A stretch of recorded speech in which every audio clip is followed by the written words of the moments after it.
Welcome back. It is September 16th, 2020. It's Wednesday. And we have a few things to talk about here. I'm going to roll up this window a little bit, shut the lights off.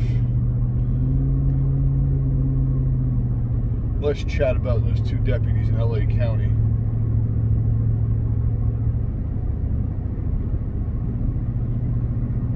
And what that could mean for you. And what you can take away from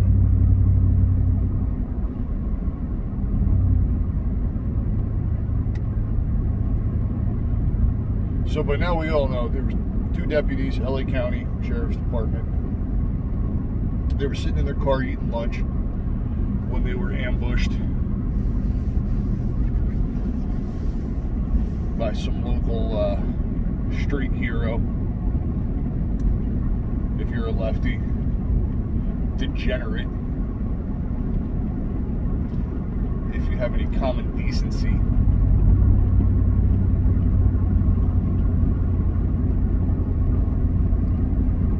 They were both severely wounded. The female deputy rendered aid to herself and to her partner.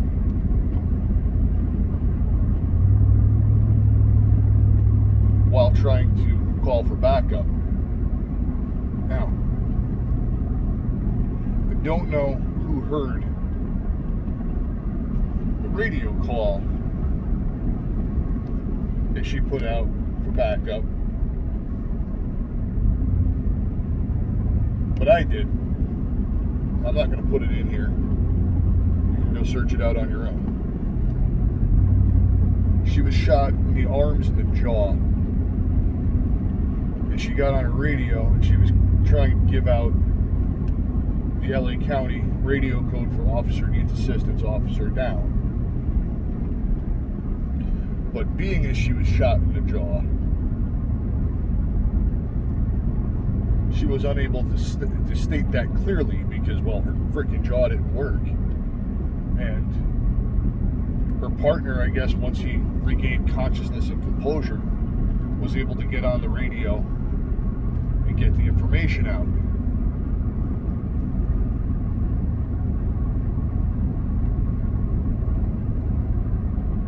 Right? Officer needs assistance. This is my location. Officer needs assistance. And that's all that went out.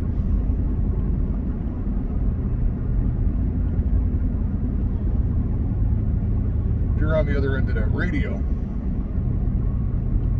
you have to process that situation in your head from the time you get the radio call to the time you get to the scene. What happened?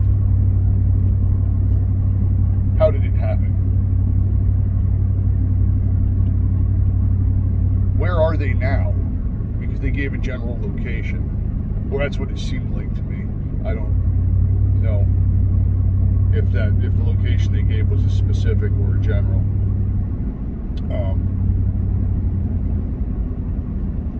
Is this situation fluid? Because you got to remember, one officer has a severe injury to her jaw and can't speak clearly over the radio. The other one had several severe injuries as well. It might have been going in and out of consciousness, or at least cognizance. What he got out might have been all he could get out.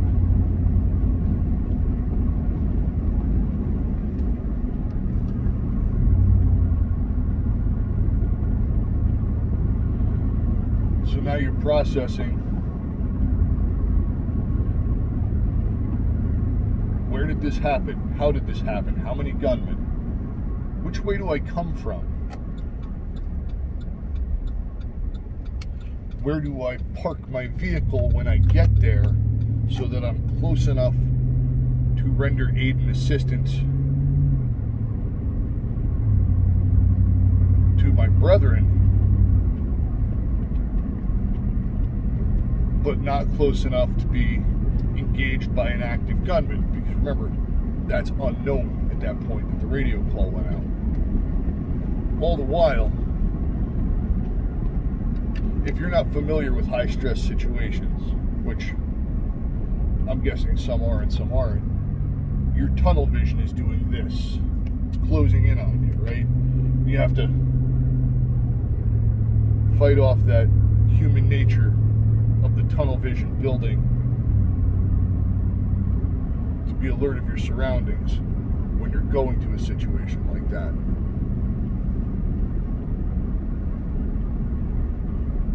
Then once you get there, do you know if the gunman's gone? Or do you know if he's intermingled amongst the population waiting for someone else to show up to continue his rampage? All things you need to process in a very short amount of time.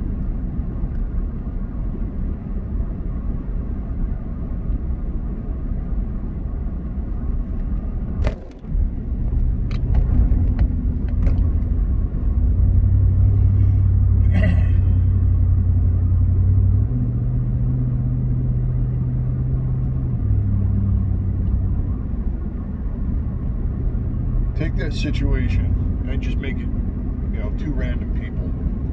Maybe one of them is your brother, your best friend, your husband, whatever.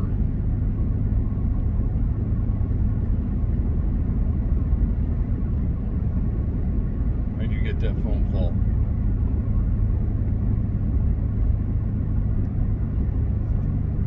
Or that text message. I'm shot, come help me. I was having lunch at XYZ.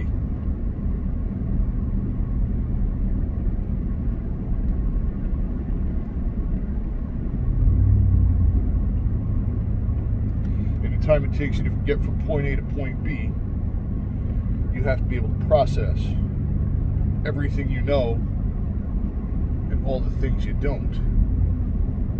All the what ifs.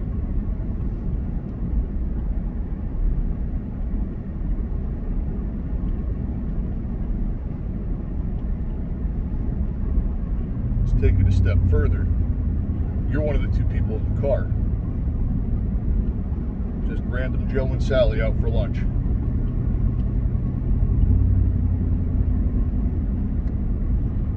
You get your lunch from a roadside cafe that you eat at quite frequently because, well, it's the best greasy spoon on the block, right? Everybody knows a place like that. Serves the dirtiest chili dog in town. Game on, let's go. You've done it 100 times before.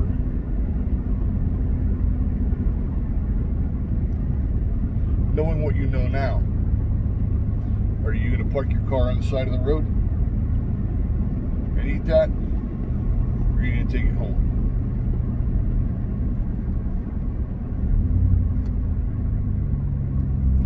Why did I choose the two LA County deputies to use as my example for this?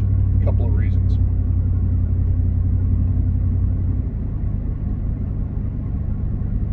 People have the same mindset as the shooter.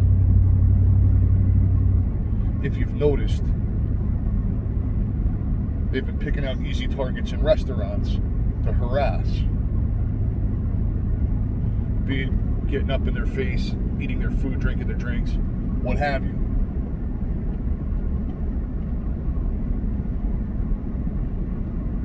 Whether you're the person sitting in your car eating your lunch, doing the same thing you've done 100 times before, and wham, somebody walks up behind you and starts shooting. Or you're the person sitting at a restaurant, some open-air dining facility, or even inside in some cases. And the next thing you know, you're singled out for whatever reason because you've got a Trump hat on. You're white. You just look like somebody they want to pick on because maybe you look like an easy target because you're a little older, a little grayer.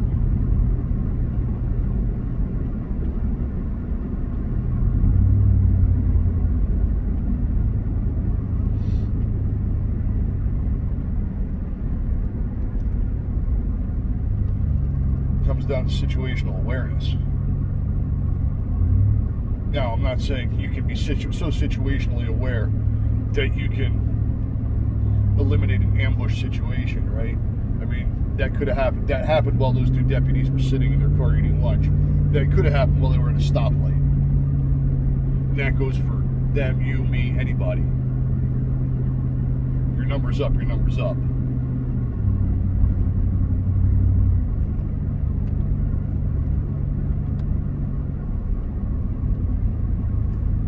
But it makes a good argument in hindsight for being aware of what's going on in the world around you. And that place that you thought was a safe place to eat, safe place to go, do whatever, might not be as safe as you think it is.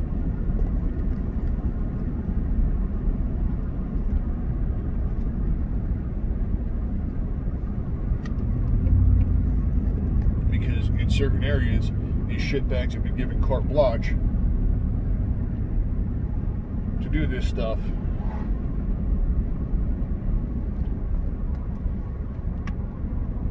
With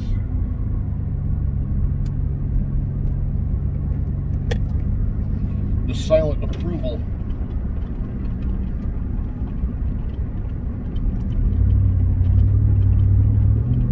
of certain high-ranking government officials.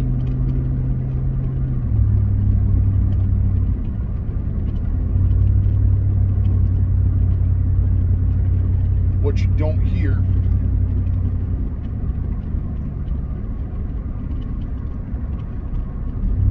saying, or people on the left saying, oh, this is terrible, this shouldn't happen.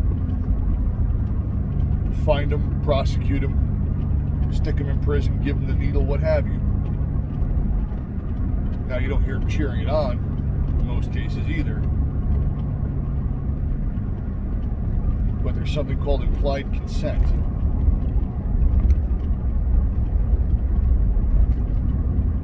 When you allow something to be done over and over and over, and you do nothing to stop it,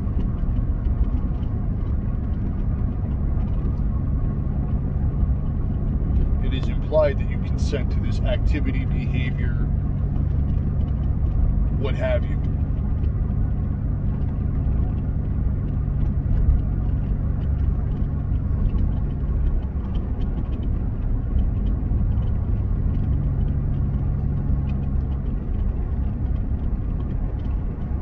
Since these politicians have given their implied consent to this behavior,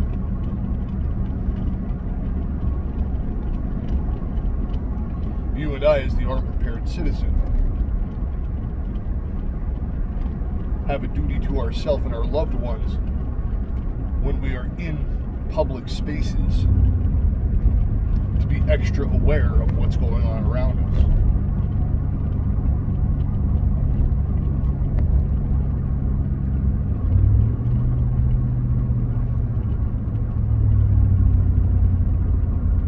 Saying sit there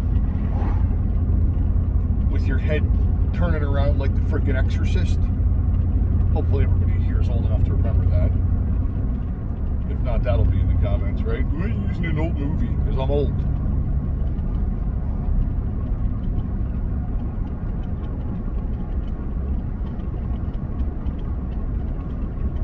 Maybe put your back to a wall in a restaurant.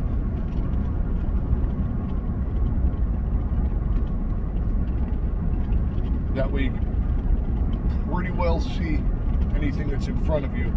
You don't have to worry about what's behind you.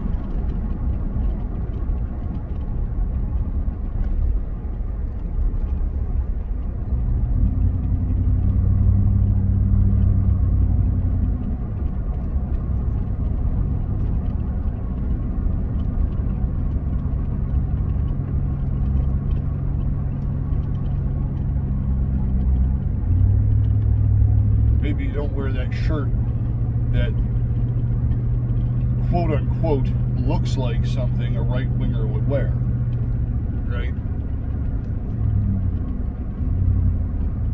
Are you necessarily inviting trouble? In a normal world, no. But in today's society, yeah, you probably are.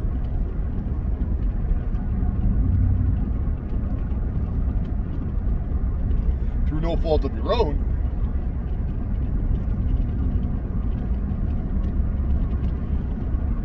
But you are.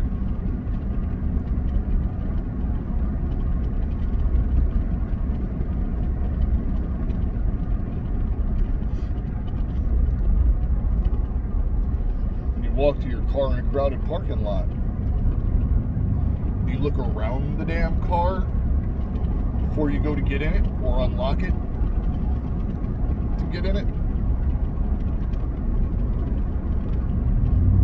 Or are you just pushing that grocery cart to your trunk, popping the trunk with tunnel vision?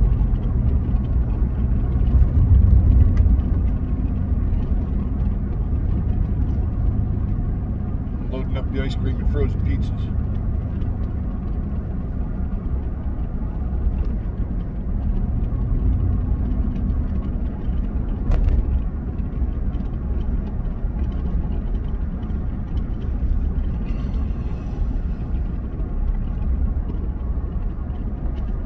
Ladies, if you carry a concealed firearm, do you carry it off body, i.e. in your purse, where it's going to take you longer to get to than if it were in some form of on-body holster where you have active and passive control over it?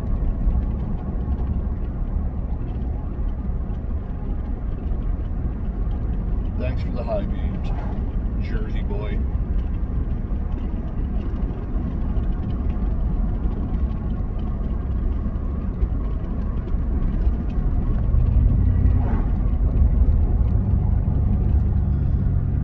What I would suggest, or what it took me 17 minutes to get to, is that we are going to have to alter our behaviors based on the behaviors of these violent communists and violent anarchists.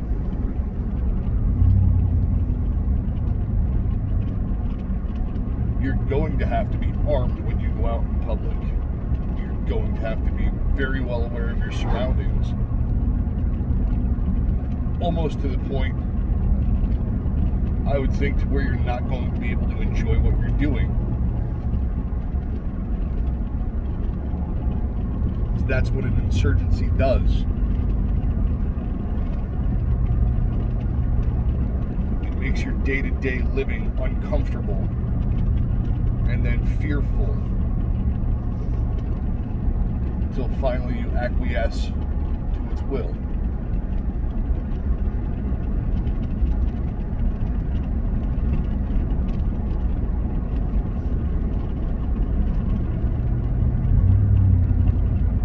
Think about that, guys. Hope I put that together in a manner that